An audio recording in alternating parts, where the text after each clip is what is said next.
Oke, salam pertama-tama, Assalamualaikum warahmatullahi wabarakatuh. Puji syukur atas kehadiran Tuhan kita bisa berkumpul pada kesempatan malam ini di hari Jumat tanggal 17 September 2021, di mana kita pada kesempatan malam hari ini akan membahas lebih dalam mengenai suatu hal yang mungkin masih dianggap tabu dan mungkin juga bisa disalahartikan oleh banyak masyarakat umum, terutama masyarakat yang belum mengetahui sebenarnya apa sih media itu. Oke, pada kesempatan malam ini saya sih nggak sendiri, ya perkenalkan dulu ya, saya Samson Sunardi, yang akan memandu nanti teman-teman semuanya untuk lebih mengetahui tentang media dan pengintegrasiannya di kehidupan kita, serta yang lebih mendalam lagi yaitu di dunia pendidikan. Oke. Saya di sini nggak sendiri, saya ada teman-teman ya, yang sudah senior dan sudah ngelotok, sudah di bidangnya masing-masing. Halo, selamat malam teman-teman semuanya. Selamat malam, Mas. Selamat malam, Mas. Saya nggak sendiri kan, berarti ada banyak. Nanti kita ngobrol-ngobrol masalah media, pengintegrasian media. Sebenarnya apa sih media itu? Mungkin banyak masyarakat awam yang salah mengartikan media. Ada yang bilang bahwasanya media itu WhatsApp, kemudian Facebook, Instagram. Ya memang benar, itu juga salah satu media, yaitu media sosial. Tapi di balik itu semua banyak sekali media yang mungkin tidak kita tahu. Ya, ada media massa, kemudian juga itu tadi media komunikasi, kemudian ada media sosial, dan masih banyak lagi ada media-media yang lain. Media itu adalah alat atau sarana. Jadi alatnya atau sarananya untuk menyampaikan sebuah pesan atau informasi kepada khalayak umum, banyak orang. Itu. Oke, nanti kita akan bahas lebih dalam tentang media pada teman-teman di sini semuanya, sobat pendidikan. Oke, kan nggak Abdul, tadi saya udah kenalan. Oke, kita kenalan sama teman-teman yang lain. Halo teman-teman, masih ada stay? Oh, masih. Masih. Oke. Kenalan satu-satu dong. Oke, Dari siapa dulu nih? perkenalkan, saya Revan Bagus Arifiana. Saya mengajar di SMP 1 Jatino, Mas. Itu di daerah Klaten. Oh, di Klaten, Oke, Jatinom. siap. Iya. Klaten Utara bukan, Mas? Betul, Mas. Klaten Utara. Wih, saya udah nguplek-nguplek Klaten soalnya, Mas. Wah, asli mana, Mas Samson? Oh, Gunung Kidul, Mas, tetangganya dengan. Oh, siap. Itu tadi ada Mas Revan, ya, guru di Klaten, Jawa Tengah. Oke, selanjutnya nih, monggo Mas, mana lagi? Saya Pak Wirawan. Saya Ya. mengajar di SD Islam As-Salam Magetan, Mas. Jauh. Jawa Timur ya, Jawa Mas? Timur, Magetan? ya, Jawa Timur. Wih, Jawa Timur, Magetan, Rawon, Mas, bukan ya? Soto, pecel. Pecel. Ya. Ya, pecel. Ya. Nek pecel Jawa Timur khasnya gimana, Mas? Di Madiun, Mas. Oh, ya. Khasnya. Ya. Mantap. Komplit, ada Jawa Tengah, Jawa Timur. Ya, nanti kita bisa perpaduan kolaborasi. Ini ada guru dari Jawa Timur dan Jawa Tengah. Gimana sih? Ya, terus kemudian yang satu ini, yang kalem-kalem enjoy satu ini, monggo Mas. Ya, perkenalkan nama saya Rizky Baskoro Aji, guru honorer PJOK di salah satu SD di Kulon Progo, yaitu di Negeri 2 Wates. Begitu Mas Samson. Oke, di Wates berarti ya Mas ya, di Jogja sendiri. Ya. Ya, nanti kita pastinya bakal ngobrol-ngobrol banyak lagi teman-teman sobat pendidikan mengenai media, mulai dari hal-hal dasar yang perlu kita ketahui media pembelajaran sampai yang wajib untuk kita ketahui. Oke, sebenarnya media sendiri itu apa sih kalau menurut teman-teman semuanya ini, Mas Revan, Mas Bayu, dan Mas Rizky, menurut teman-teman media itu apa sih sebenarnya? Oke, saya Mas. Media itu sebenarnya alat atau sarana prasarana untuk menunjang kita menyampaikan materi ke peserta didik itu akan lebih mudah Mas untuk dipahaminya. Waktu waktu dulu zaman saya SMP itu masih sering menggunakan itu loh yang namanya OHP yang Iya. warnanya oranye-oranye terus Iya, ditulis iya, pakai iya. spidol Oh, iya, di iya, Pak. warna putih itu. Warna putih. Pakai Mika ya, Mas, jenisnya ya? Ya, Blue ya? betul. Eh, tapi kan sekarang sudah canggih, Mas. Sekarang itu sudah ada apa itu namanya? eh proyektor sama LCD kan. Jadi tidak perlu seperti dulu. Kadang ada gurunya yang nulisnya kecil-kecil itu sulit dibaca. Kadang nganu barang, Mas, ketumpahan kopi barang. Iya, betul. Gambarnya ngeblur-ngeblur gitu loh Gambarnya maksudnya. keblur. Nek arep ngurupin tak ngurup ngelapis ya. Kalau Mas Bayu sendiri nih, Mas Bayu sendiri, media menurut jenengan apa, Mas?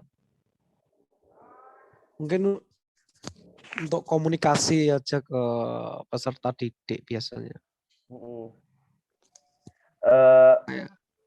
Berupa apa, Mas? Biasanya kalau ini kan di sekitaran Jogja dan Jawa Tengah kan kita sudah mungkin sering banget familiar dengan penyampaian berupa dengan media. Lah kalau yang di sana gimana, Mas, Jawa Timur? Kalau di sini itu sangat kurang sekali Mas ya untuk menggunakan media itu masih menggunakan kayak zaman-zaman dulu itu untuk komunikasi itu kayak menggunakan proyektor itu juga masih jarang Mas kalau di sini itu. Jadi berarti kesulitannya di situ. berarti bisa dibilang bahwasanya nek di tempat Mas Bayu ini masih kesusahan ya dalam penggunaan media dan pengintegrasian media itu sendiri. Oh iya, karena saprasnya yang belum memadai sih Mas. Benar banget, Mas. Memang sarpras itu sangat hal yang vital untuk bisa kita gunakan untuk menyampaikan sebuah informasi ya, Mas ya. Iya. Benar-benar, Mas. Kalau Mas Rizky sendiri nih gimana nih, Mas? Dengan apa ya kondisi sekarang ini? Terkait media ya, Mas. Mungkin media itu sebagai alat perantara ya, Mas. Gimana untuk informasi ke Halo, Mas. Suaranya putus-putus loh. Halo, Mas. Jangan hubungannya juga putus-putus nih. Mohon maaf, Mas. Santai, Mas. Ya namanya kita jumpa darat, Mas. Jauh yang di Klaten, di Magetan. Maka dari itu fungsi media kan sangat kerasa, Mas, dengan kita ini. Bener banget nggak? Iya, betul. Apalagi di Magetan itu kan masih level 4 katanya Mas Bayu tadi. Iya, masih level 4, Mas. Pantas, berarti masih istilahnya masih sangat ketat toh, Mas. Berarti memang iya, ketat banget ini, semuanya ditutup. Wah, berarti memang peran media memang sangat krusial sekali di sana ya, Mas. Ya, penting sekali. Gimana tadi Mas Rizky?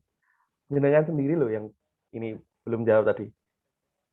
Terdengar nggak ini, teman-teman? Oke, siap, sudah.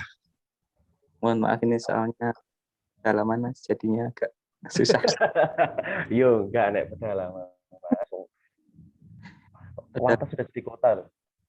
Ya, terkait apa? Media ya? Media, Mas. Media itu menurut Anda gimana? Menurut saya itu untuk menyampaikan informasi dari penerima ke penerimanya seperti itu. Jadi menurut Mas Rizky, media itu adalah sebuah perantara untuk menyampaikan informasi dari informan ke masyarakat gitu, Mas. Ya, ke penerima. Ya. Oke, berarti secara garis besar bisa kita terima semua ya, Mas Revan, Mas Bayu, Bisa. Mas Rizky, bahwasanya memang media itu sebuah alat atau mungkin juga perantara kita untuk berkomunikasi, untuk menyampaikan informasi dari yang awalnya kita tidak tahu menjadi tahu, dari yang awalnya kita lupa menjadi ingat, dan juga yang dari awalnya kita tidak paham menjadi paham. Iya, betul Mas. Dan gini Mas, kalau di Indonesia sendiri kan kita sudah sangat familiar nih dengan media, dengan apa, berbagai macam bentuk media, mulai dari tadi ada media massa, media sosial, media komunikasi, informasi. Kalau gini Mas, aku punya sedikit artikel kemarin aku baca tuh dari luar negeri sana. Iya.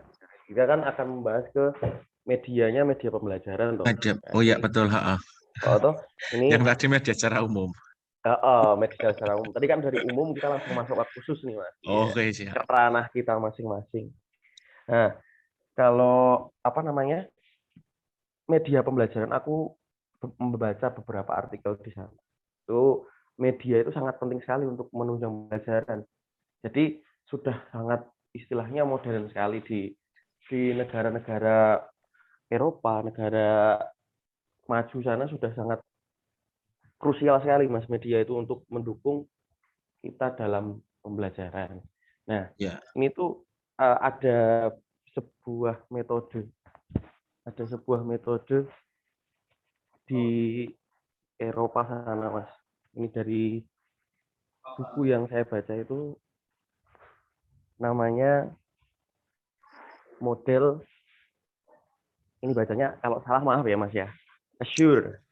Oke, Assure siap. atau tulisannya ASSURE. Ilat Jawa Mas biasa.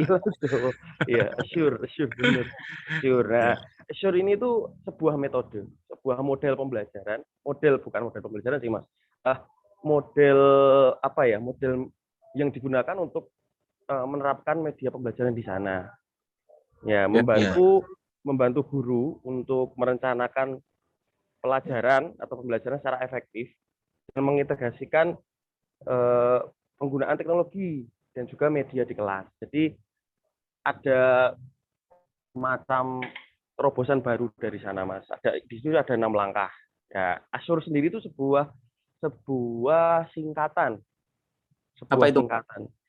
Assure itu ada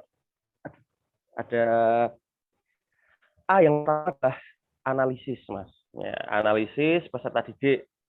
Yeah. Analisis peserta didik atau bahasa Inggrisnya analyze learner. Nah, maaf ya Mas, ini bahasa Inggrisnya rada medok-medok Jawa.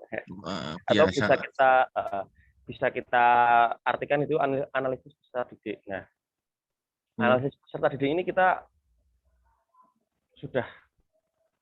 pasti sudah ngelotok ya kan Mas. Terus kemudian ada ini S-nya, state structure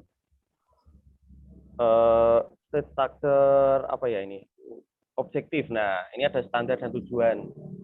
Terus kemudian ada S-nya lagi.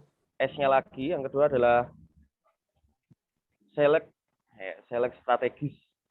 Ya, itu berarti memilih strategi. Kemudian ada U, yaitu utilisi teknologi, memanfaatkan teknologi. Ada kemudian R-nya require learner participant. Ya. Kemudian yang terakhir ada evaluasi. E-nya evaluasi, Mas. Oke, siap. Nah, kita akan bahas satu-satu nih, Mas. Kan pasti jenengan-jenengan semua sudah menerapkan ini, saya yakin. Mulai dari analisis, kemudian standarisasi, kemudian memilih strategi, memanfaatkan teknologi, terus kemudian ada juga partisipasi belajar, dan yang terakhir ada evaluasi. Nah, mengenai model Azure tadi, nah, jenengan-jenengan ini monggo, apakah sudah menerapkan belum sih di kegiatan pembelajaran mas-mas masing-masing ini? Monggo, bisa dimulai dari siapa dulu? Mas Bayu, Mas Revan, apa Mas Rizky? Ya, saya dulu ya Mas Samsul. Oke, Mas Rizky ya ini ya? Ya. Ya, monggo. Model apa? Media pembelajarannya Mas di masih terdapat ada beberapa kelas di SD itu. Ya, ini kan untuk kelas bawah itu cenderung kurang ya Mas, soalnya dari orang tuanya juga seperti itu. Ya, berarti kalau jenengan berarti di sekolah dasar ya Mas ya? Sekolah dasar berarti istilahnya masih kurang ya Mas dalam penerapan model ini tadi ya? Iya, rata-rata paling banyak di kelas atas Mas. Ya. Kalau Mas Revan gimana Mas? Jenengan SMP ya Mas? SMP Iya. atau SMA? Saya SMA. SMP. SMP. Arep pindah Mas? Urung ini kayak nyoba P3K ini. Oke, monggo Mas. Ini SMP gimana nih? Tadi sudah ada SD, sekarang SMP. Oke, kalau di SMP model seperti itu berjalan sih Mas. Ya tapi untuk yang misalnya kelas 7 awal itu kan masih terbawa sifat-sifat yang dari SD. Iya. Kalau kelas 9 sih kemungkinan sudah mulai lancar. Berarti memang apa ya namanya, strategi yang matang memang harus kita pilih ya Mas ya? Iya Mas, karena memang masih habitnya mereka ketika SD masih terbawa, benar nggak Mas? Iya betul. Untuk model Azure itu kan saya kan juga mencoba selain itu ya Mas, maksudnya dari pakai Google Classroom, pakai grup WhatsApp, ya pakai Quizzes, kayak gitu kan. Yang paling lancar pakai grup WA. Iya. Karena kan itu mendapat bantuan kuota dari pemerintah dan sebagian besar kan udah itu Mas bisa menggunakan WA Group. Tapi kan kalau pakai Quizzes atau yang lainnya itu anak-anak itu baru masuk sudah keluar lagi belum jadi mengerjakan karena takut kuotanya habis. Kalau Quizzes itu kan berupa gambar. Iya, berupa gambar. Iya, ada gambar yang berjalan. Ya menarik lah kalau Quizzes itu Mas. Sepertinya sih kalau SMP cocok pakai itu. Oh iya, berarti nganu ya Mas. Apa namanya, jenengan sudah istilahnya sangat variatif sekali ya menggunakan media. Sudah Mas, ya, tapi itu kendalanya kan kalau yang agak-agak masih di daerah lingkup kecamatan sih masih bisa. Tapi kalau yang masuk agak ke dalam itu ya dadak ngoyak-ngoyak Mas, karena itu lagi sinyalnya terkendala. Ya. Iya. Berarti, apa namanya? Memang berarti kita masih terkendala itu ya Mas. Iya.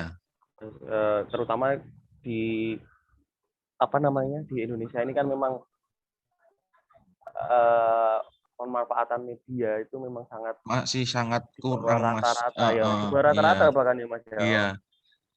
Satu lagi sama yang Google Form itu juga lancar. Malah mintanya pakai Google Form aja Pak, kita mengerjakannya lebih enak kayak gitu. Berarti sudah mulai ada komunikasi dua arah ya Mas, antara jenengan dan juga murid-muridnya? Sudah Mas ya. Kebetulan kan Nah, ini, saya mengampu semua kelas 8. oh ya ya ya ya ya. Jadi Berapa Mas buatkan paralelnya? jadi Paralelnya dibuatkan berapa? grup sendiri, paralelnya sekitar 224. Ya ya ya. Berarti bisa dibilang ini Mas Revan adalah guru yang sangat friendly ini. Biasa Mas, guru olahraga kan dikenal sama muridnya dekat. Oh iya iya iya iya iya. Eh, asalkan jangan diberi B, Mas. Oh iya, enggak lah Mas. Iya, berarti saya bisa mengambil kesimpulan bahwasannya memang di tempat Mas Evan ini sudah terjadi komunikasi dua arah dan mungkin model Azure ini tadi sudah bisa sedikit diterapkan. Sudah, insya Allah kan ada teknologinya, bisa mengevaluasi, bisa Iya, iya. menanya-nanya kendalanya gimana. Keren keren keren keren. Kalau ini nih, tadi kan sudah Mas Evan. Kalau Mas Bayu, Mungkin kurang lebihnya sama dengan Mas siapa? Mas Mas- Rizky tadi. Mas Rizky apa Mas Evan? Iya, Mas Rizky tadi. Oh. Kendalanya Mas Rizky kan saya kan ngajarnya di SD juga. Nah, itu menggunakan media itu dulu itu mencoba pakai WhatsApp itu, terus kita kirim video, ternyata yang belajar itu orang tuanya, jadi bukan anaknya. Nggak anu ya, Mas. Itu Apa kurang namanya? efektif sekali. Ya. Berarti istilahnya yang sekolah lagi orang tuanya bukan Iya, siswanya. orang tuanya. Orang tuanya kan nggak ngerti yang kita harapkan itu bagaimana gitu. Jadi mengajarkan ke anak kan juga susah gitu. Iya. Belum tuh. Untuk sementara ini di tempat saya mungkin sudah mulai ada tatap muka sih, Mas. Oh, sudah mulai luring ya, Mas ya? Ya luring ini cuma disip aja per kelompok itu. Berarti bisa saya garis bawah ini, Mas, kalau mungkin untuk jenjang SD model ini mungkin masih belum bisa diterima secara umum ya, kalau mungkin untuk kelas SD, tapi untuk SMP ke atas mungkin sudah bisa diaplikasikan mulai sedikit demi sedikit ya.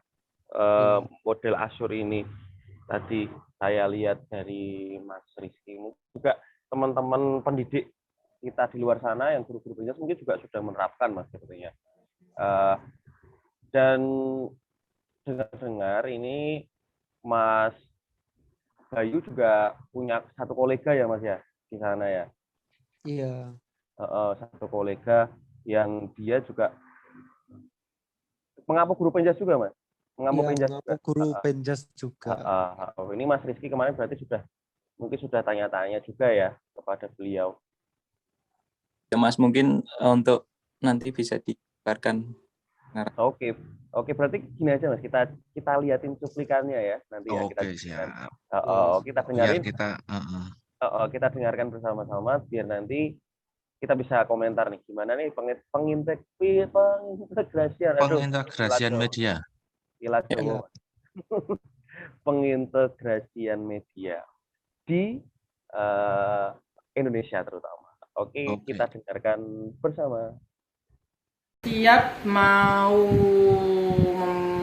melakukan sebuah pembelajaran, bukan hanya pembelajaran, apapun itu, kita harus ada sebuah perencanaan. Nah, kalau dikaitkan dengan pembelajaran, tentu kita harus menyiapkan semuanya. Perencanaan sederhananya adalah lesson plan, atau secara administratifnya kita biasanya kalau mengajar itu diminta RPP, ya, rencana pelaksanaan pembelajaran. Lebih sederhana lagi kita sebut dengan lesson plan atau rancangan pembelajaran. Itu harus kita lakukan. Nah, untuk prosesnya dalam pembelajaran tersebut tentu berdasarkan perencanaan tadi. Nah, apa saja isi perencanaan tadi? Yang pertama, kita harus menganalisis karakteristik daripada anak didik kita.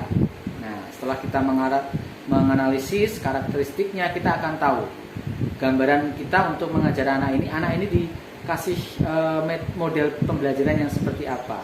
Kemudian habis itu ketika kita sudah paham karakteristiknya, akan muncul lagi di perencanaan kita apa itu modelnya, model pembelajarannya seperti apa. Kemudian akan muncul lagi medianya, media apa yang saya gunakan untuk mereka saat proses pembelajaran nanti. Itu muncul semuanya ketika kita dalam proses perencanaan. Nah, ketika prosesnya kita harus utama yang kita harus pegang adalah bahwa pembelajaran itu belajar sejatinya adalah sesuatu yang dibentuk, ditemukan dan dikembangkan oleh siswa.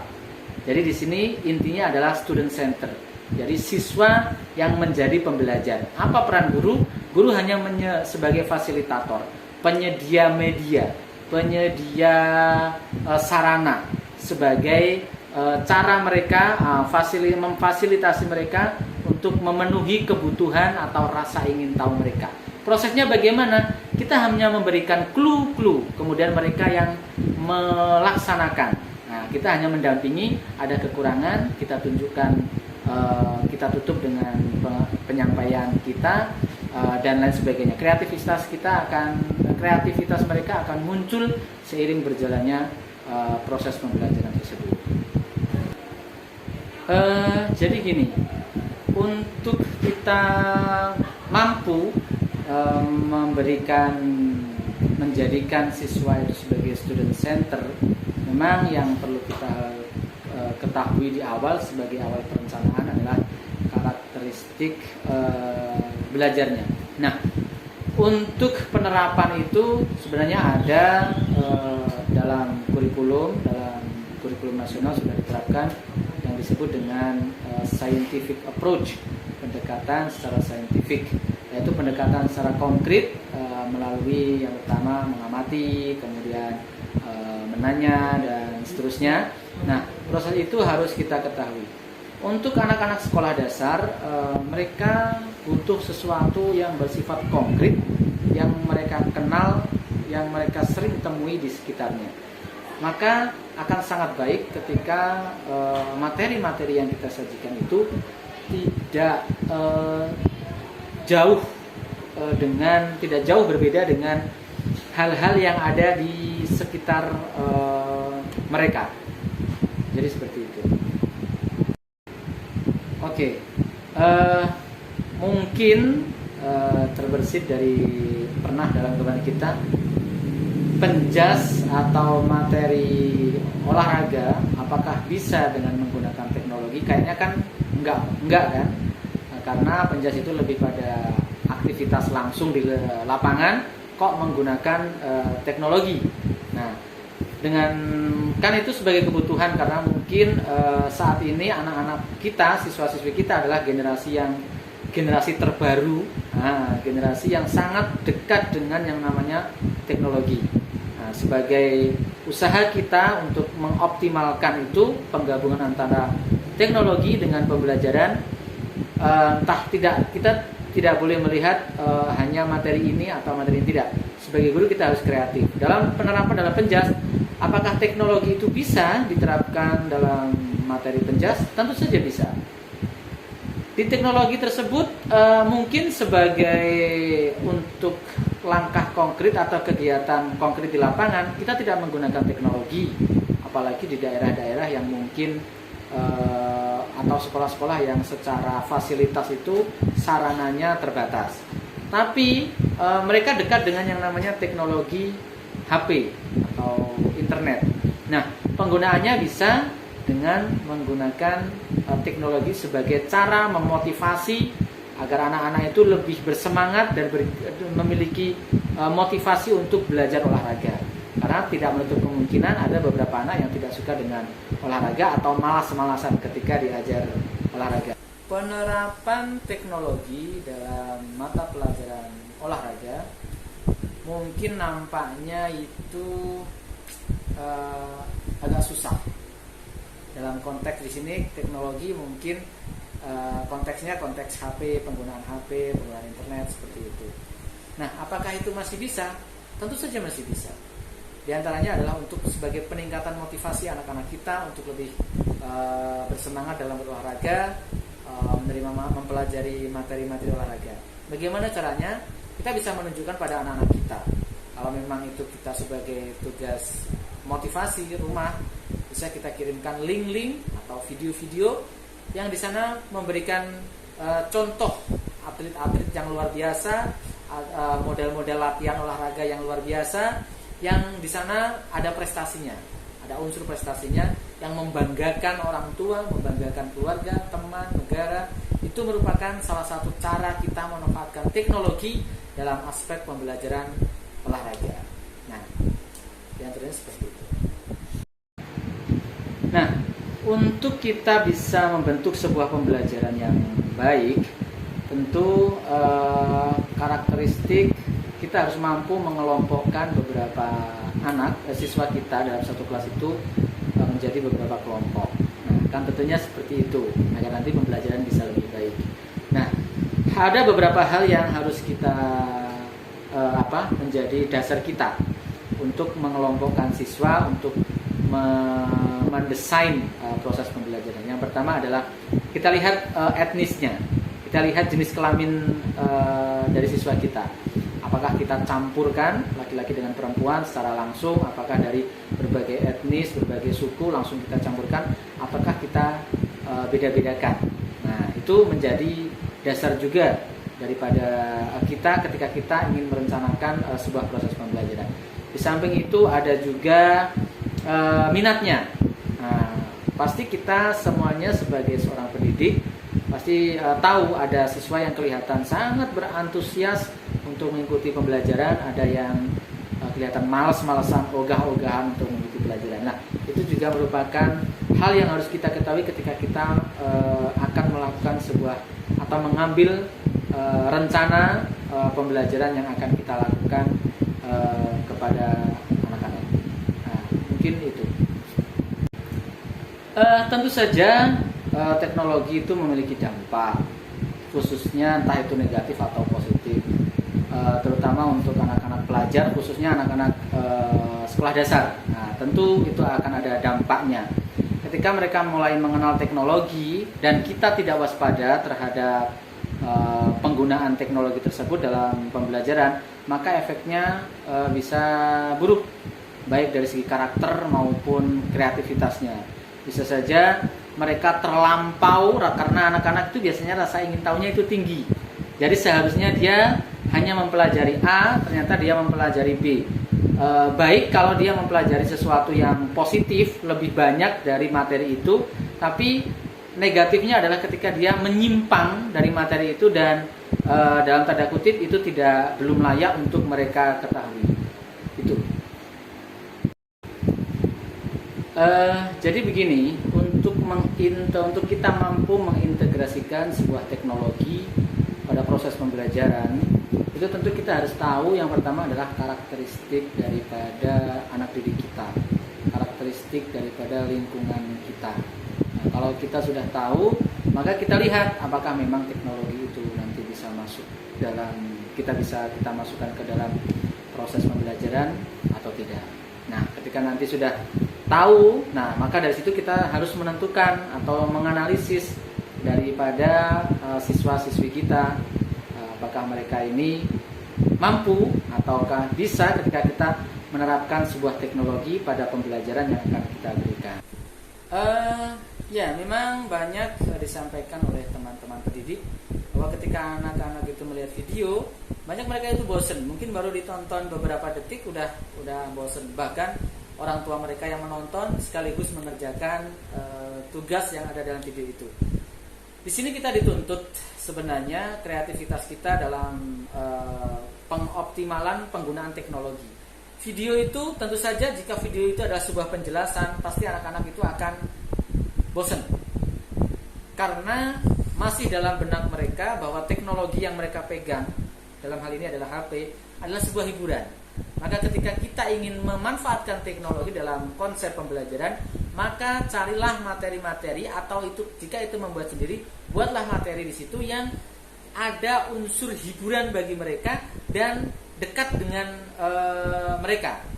Kalau dalam hal penjas atau olahraga, kalau kita menjelaskan tentang teknik untuk melakukan roll depan atau roll belakang, nah kalau kita dalam konsep penjelasan di situ gambar dan lain sebagainya dengan suara kita untuk menjelaskan, saya yakin tidak lebih dari 15 detik dia sudah muncul rasa bosannya. Bagaimana itu? Bisa langsung kita tunjukkan link video di mana di situ ada atlet melakukan roll atau aktivitas melakukan roll. Nah, itu akan lebih memotivasi mereka. Oh, caranya seperti ini. Oh, seperti ini ya. Oh, efeknya bisa roll seperti ini. Seperti itu. Jadi, kreativitas kita yang dituntut untuk dalam pembuatan atau pengoptimalan penggunaan teknologi dalam proses pembelajaran ini. Nah, video-video, maka di sini seorang pendidik itu dituntut untuk terus belajar. Dia harus percaya diri, dia harus kreatif. Video yang paling baik adalah video yang pemerannya adalah guru itu sendiri. Nah, kita bisa menggunakan sesekali atlet atau mengambil video dari YouTube, kita kirim link ke anak-anak melihatnya. Tapi untuk penjelasan, daripada kita hanya menjelaskan secara lisan, akan sangat baik dan termotivasi ketika kita langsung mempraktekkan sendiri. Nah, maka dari itu kreativitas guru selalu dituntut di sini. Dan yang paling utama adalah dalam konsep pendidikan, yang paling utama bukan nilai angka. Yang paling utama adalah nilai intrinsiknya, semangat mereka untuk terus belajar. Jika video itu bisa memberikan motivasi untuk mereka terus belajar, maka gunakan video.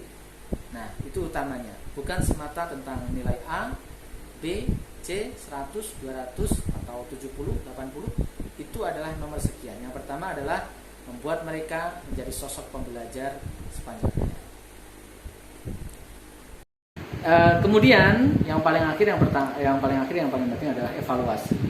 Evaluasi itu bisa berupa bentuk pertanyaan tertulis ataupun hanya sekedar umpan balik dari kita. Seperti halnya kita menanyakan apa yang sudah kita pelajari hari ini, bagaimana perasaan kalian suka apa tidak, kalian bahagia apa tidak, terus apa manfaat kita belajar hari ini bagi kalian. Nah, hal itu akan memberikan sesuatu yang baik, bahkan baik sekali ketika ada proses umpan balik. Secara kognitifnya mereka akan terpanggil kembali dari apa yang telah mereka pelajari.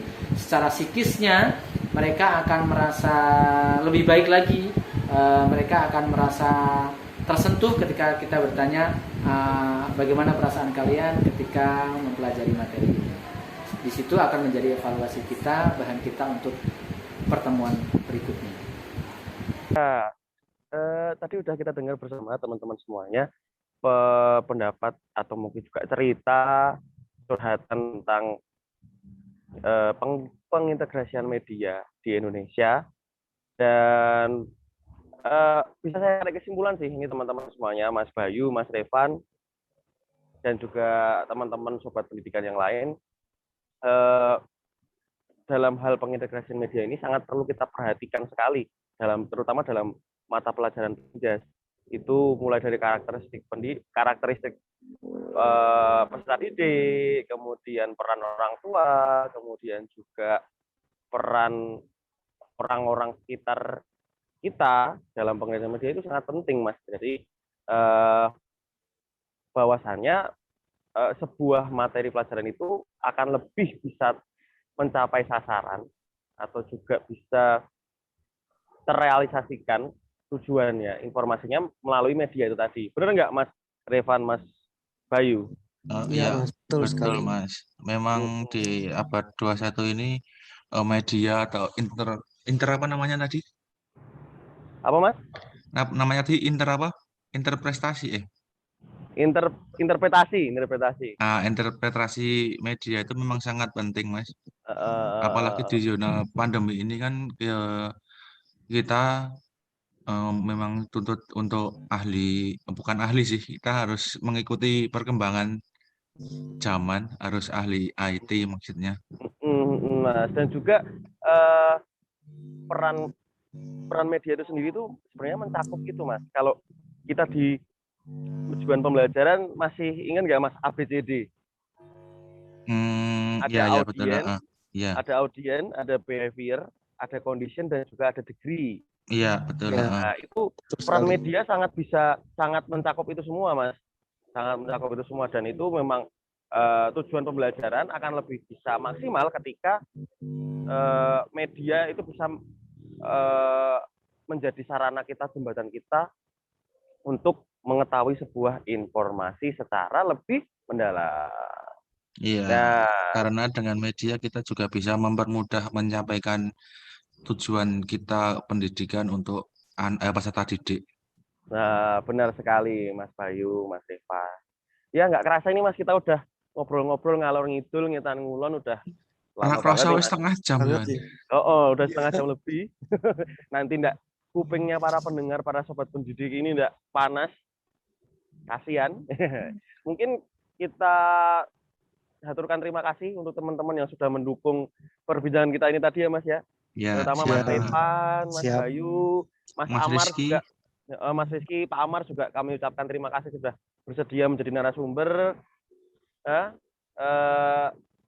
Pesan kami dari teman-teman pendidik untuk teman-teman di luar sana, jangan menyerah untuk memberikan sebuah ilmu, karena pada dasarnya kita sebagai seorang guru adalah pahlawan tanpa tanda jasa. Oke, Ya, siap, ya. hebat. Siap. Oke, mungkin itu dulu teman-teman semuanya dan juga teman-teman dimanapun teman-teman berada. Kita dari pemateri dan juga narasumber undur diri. Kurang lebihnya mohon maaf. Wabillahi taufiq wal hidayah. Wassalamualaikum warahmatullahi wabarakatuh. See you next